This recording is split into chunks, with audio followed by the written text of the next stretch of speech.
U Srbiji je sve počelo s ova 3 monstera pre više od 10 godina.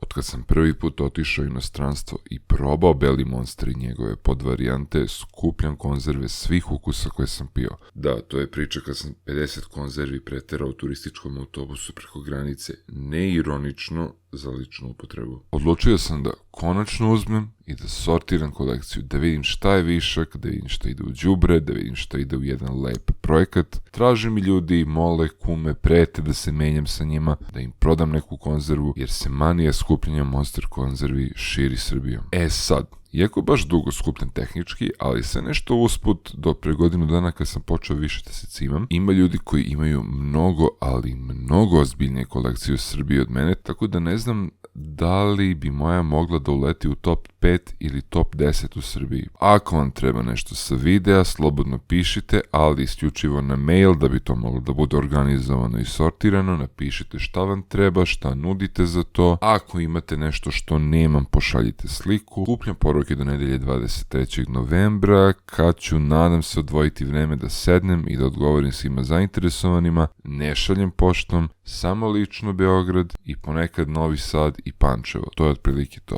pizzweismonster@gmail.com. Stare kreke, stare motore, kupujemo stare veš mašine, stare šporete, stare peći, stare kade, kupujemo stare bojlere, stare radijatore, svo staro otpadno gvožđe kupujemo, staro gvožđe kupujemo, stare akumulatore, stare kreke, stare motore, kupujemo stare veš mašine, stare šporete,